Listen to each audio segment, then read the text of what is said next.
that? It's a joke. I'll tell you the joke. I will not tell all of you the joke. I will spare you. Anyway, I want to thank my three great colleagues who have shown such leadership on this issue, Senators Heinrich, King, and Markey, for joining us. Each one of them has been a champion against fighting against climate change on many, many fronts. But particularly today, when we're talking about methane pollution, they are our leaders. And I also want to thank the many organizations and individuals who have made their voices heard loudly and clearly on this issue. Molly Roush, right here, of Mom's Clean Air Force, is just one of the groups that's worked with us. So today we're going to cast one of the most important votes, not only that this Congress has cast, but has been cast in the last decade in terms of our fight against global warming. This is a very big deal. And the fact that we are using our first CRA on the methane rule shows how important it is and shows how the difference in having a Democratic majority when it comes to climate change, because we are able to do these things. Excuse me. Come on, come on. World's last remaining flip phone. No CRAs against flip phones, Angus. It's really vital. Methane, as my colleagues will tell you, is one of the most poisonous things we can put in our atmosphere. And the amazing thing is, if used to the right purpose, it can actually be a benefit. People can capture the methane, prevent it from going into the atmosphere, and use it for other good purposes. And that's why even some of the more progressive parts of the oil and gas industry are for this. So it's amazing that so many in the Senate on the other side of the aisle are still against it. It's not every day that the Senate can come together in a bipartisan way that draws the cheers of the environmental community and earns the support of the industry. But that has happened today. And as I said, it's one of the most significant things we have done. It is one of the first things we have done to fight global warming. It will certainly not be the last. There will be a long chain of activities that this Democratic caucus pursues as we fight the menace of global warming, which is getting closer and closer. The danger is getting closer and closer and closer. We all know that methane is a far more potent chemical than carbon dioxide. It warms the atmosphere 86 times more than the total. And knowing how harmful this pollutant is, the Trump administration, just in obeisance to the extremists in the oil and gas industry, got rid of the rule that President Obama put in. And it was a very dark day for our globe when Trump did that. Oftentimes Trump did things just because Obama did it one way, he had to do it the other way. My guess is he probably didn't even understand what this was all about. But the fact that we have the Congressional Review Act means that we can undo that damage and undo it quickly. And once we act, it has real effect, because unlike carbon dioxide, methane does not stay in the atmosphere for a very long period of time, at least relative to carbon dioxide. The bottom line is, under President Biden's leadership, this Congress is going to move forward on many climate issues. Tonight, when he talks about Build Back Better, that is one of the strongest proposals on climate change that this country has ever seen. We will do everything we can to enact it, and we will enact it in a very green way. That is essential. So today, the Senate is going to take the first, just the first, of many important steps to achieve the ambitious goal that Joe Biden has set, and that is to cut greenhouse gas emissions in half by 2030. This is the first step. There will be many more to achieve that goal. Senator Heinrich. Thank you, Leader Schumer. You know, the bad news is that we have a huge methane leakage problem. As the leader said, methane is dramatically more powerful as a greenhouse gas than carbon dioxide. 86 times more potent in the atmosphere, and we're leaking a lot of it. We leak it at wellbores, we leak it in transportation, we vent it, we flare it.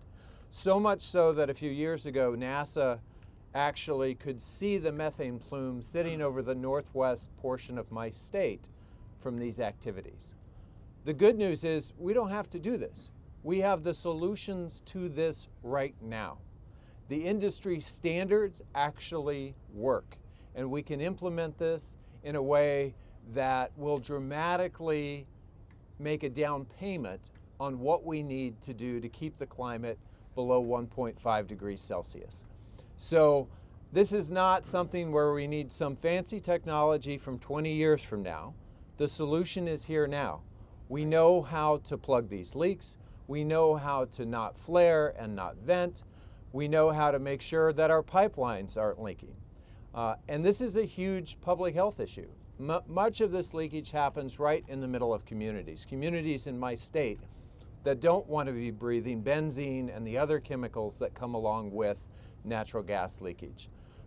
So this is a down payment on the action that we will take to restore the leadership of the United States of America, and with President Biden, begin to lead the world once again in addressing climate change. And my hope is that we're going to see a big bipartisan vote. We will see what support we have from the other side. Obviously, we have some now, but this should be a no-brainer. This should be a no-brainer for every single member of the United States Senate. Senator King, Markey.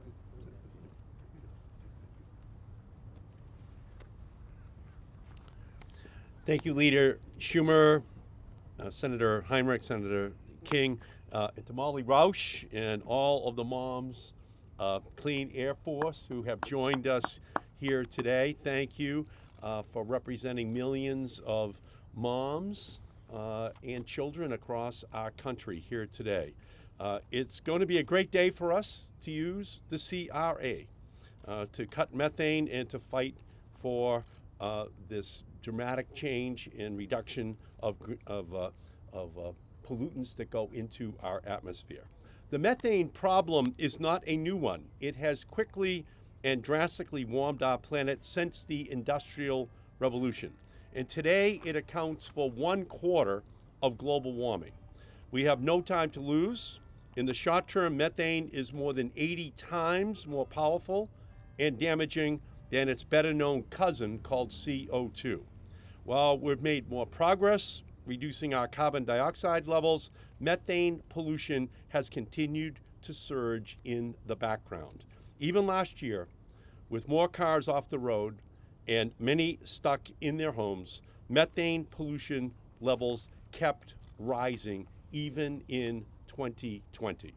If we're going to put out the fire of our climate crisis, we have to stop lighting the matches of methane pollution. And while our goals may be transformational, we already have the technology and the statutory authority to meet them.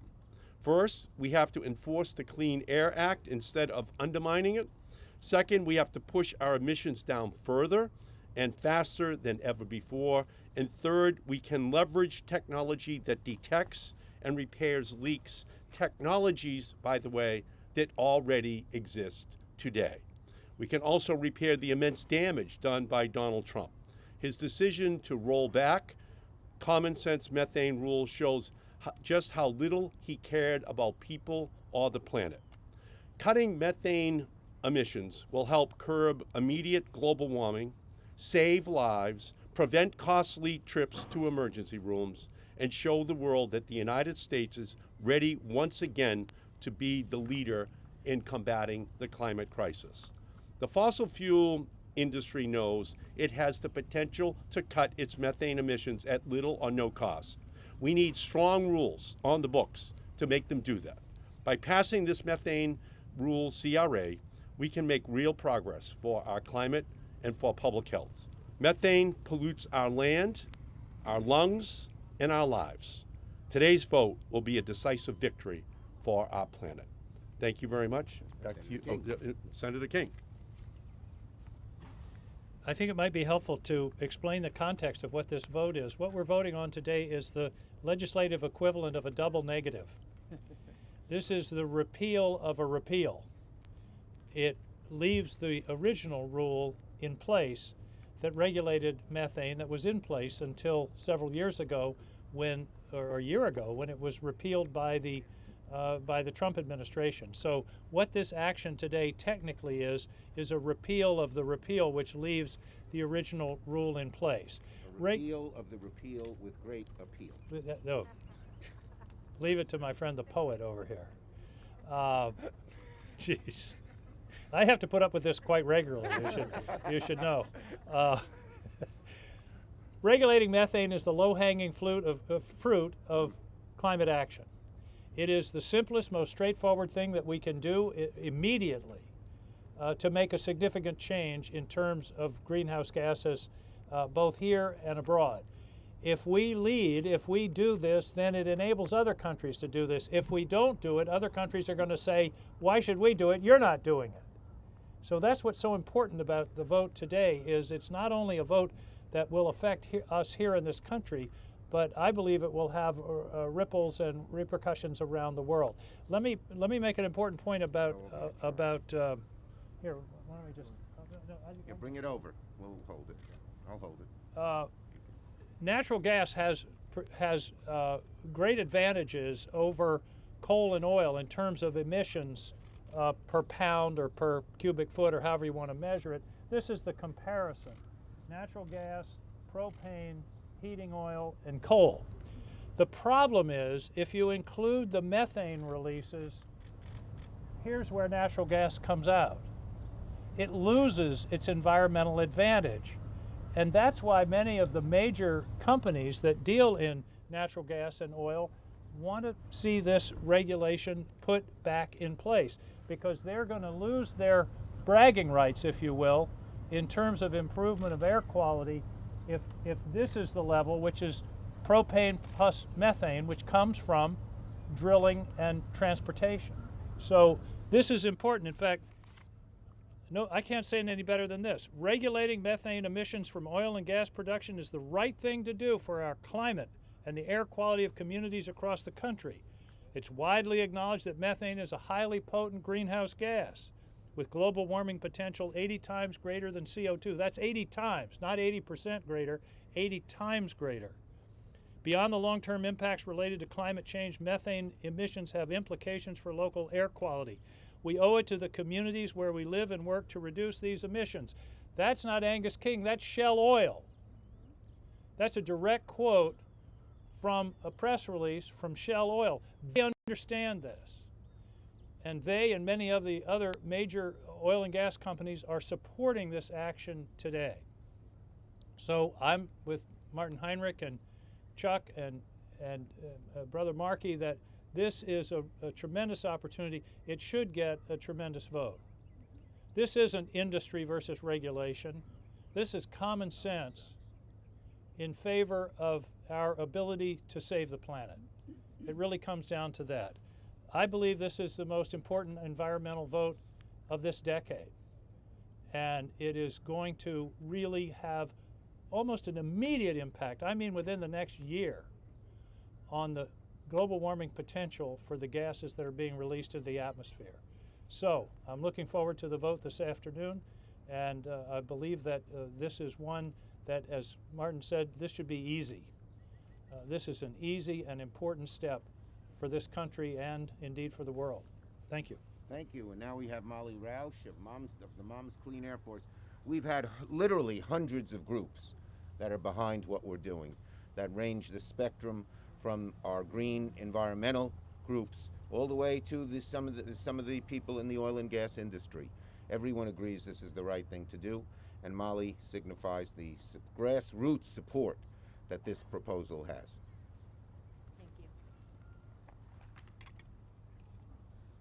Thank you, and good morning. I'm Molly Roush, the Public Health Policy Director for Moms Clean Air Force.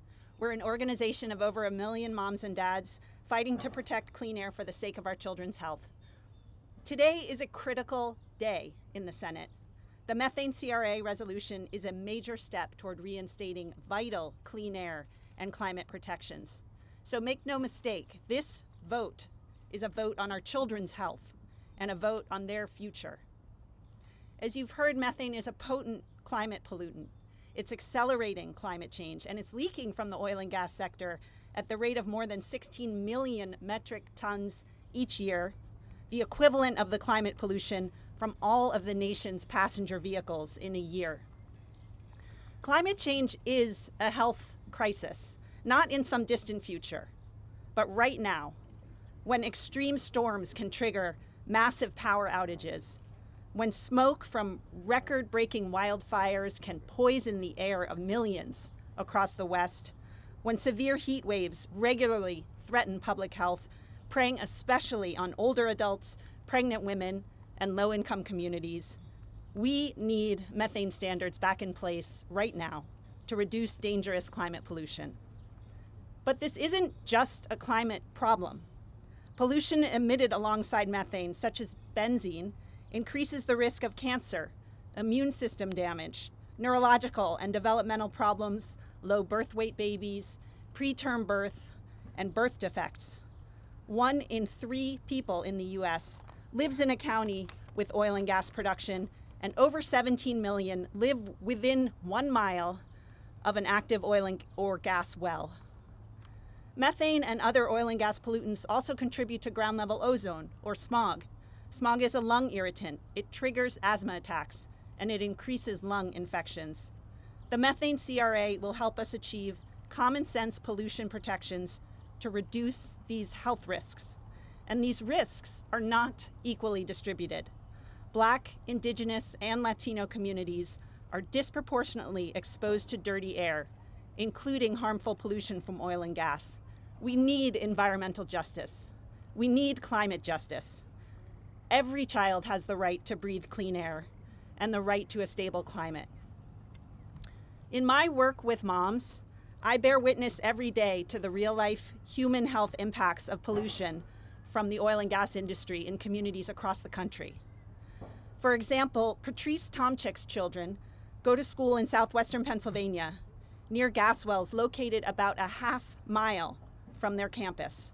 Patrice worries about the harmful air pollutants her children may be exposed to from these wells when they attend school or play outdoor sports, especially for her youngest son, who is a cancer survivor and immune compromised. Parents can't control the air our children breathe. We depend on our leaders in Congress to do their jobs and protect our children. Today, the Senate has the chance to do just that. Moms and dads want climate action, and we want our leaders to stand up for our children's health. Thank you. Thank you. Yeah, go ahead.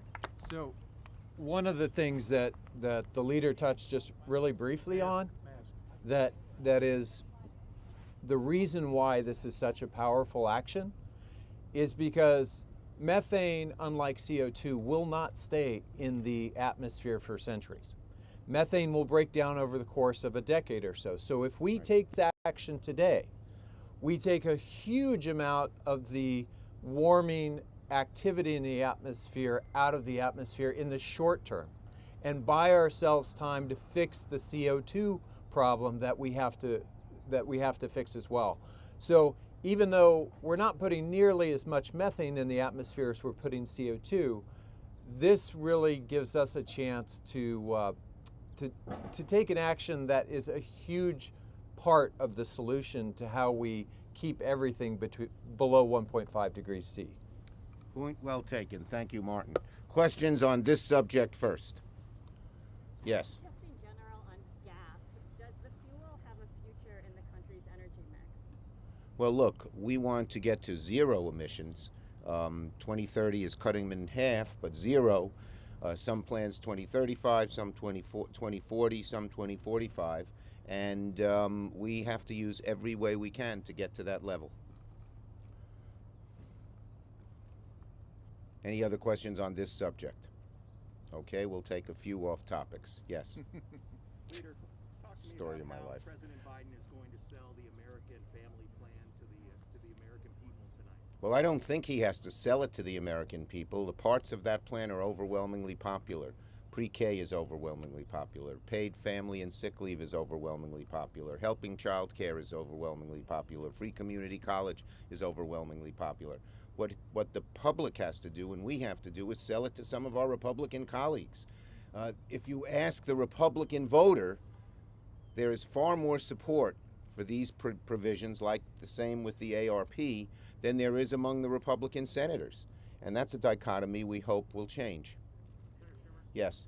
have you made the decision yet on whether you're going to move ahead with revising the 2021 budget resolution? And what's your timeline for doing that, given the American Jobs Plan is waiting? Well, we have lots of other things to do. The budget resolution has to move forward, and we're going to have to do many things at once. I would remind you that people were skeptical when we took office, our majority, that we could get 3 big things done at once: cabinet, impeachment, ARP. We did, and we're going to do a lot of more things. We're going to do many more things together. Yes.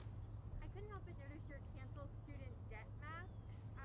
I'm glad you couldn't help but notice. I was curious if you're disappointed that canceling student debt wasn't something Biden considered as part of his American Families Plan, and how confident you are that Biden might still take action. Well, we have been talking to them regularly. Some of the major barriers that they had said bothered them.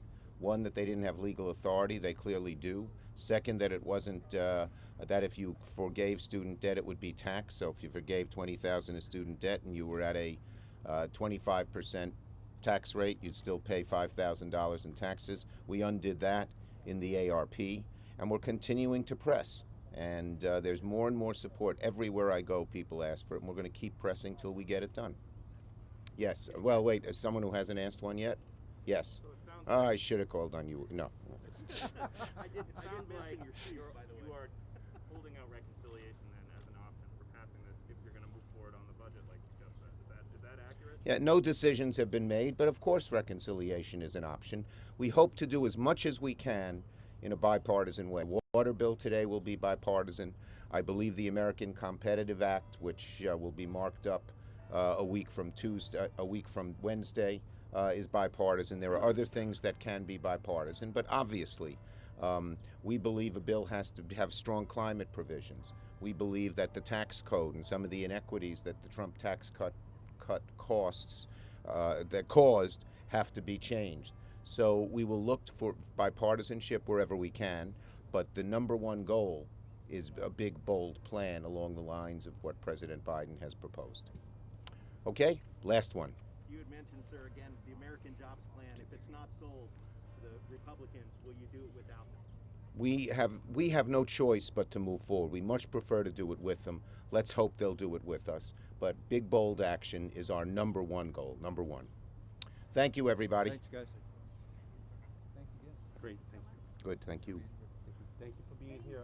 And thank you for your By the way, excellent. Thank you, thank you. Beautiful scene. Okay.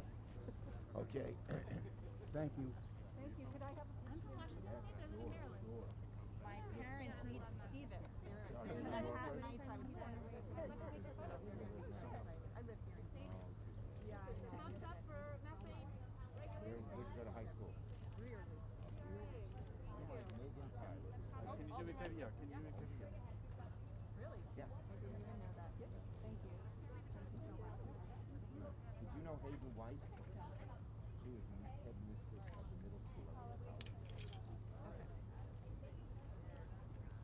Maybe she used to work Rockford. Well, thank you for doing all you do. I really Keep up the appreciate fight. this. We got a long way to go. Means so much to us and our members. Thank you. Are any of you? I get one more celebratory bump. Celebrate. Thank you. How about There this? you Bump go. and elbow. Yeah, look at that. A novel picture. Thank you. Yes, thank you. Thank you all so much. Thank you. Miss Senator Markey. I did. I thank you for the moment.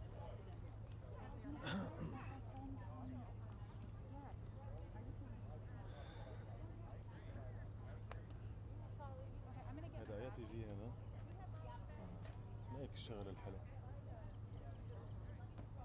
لا خلاص بعد شوف لو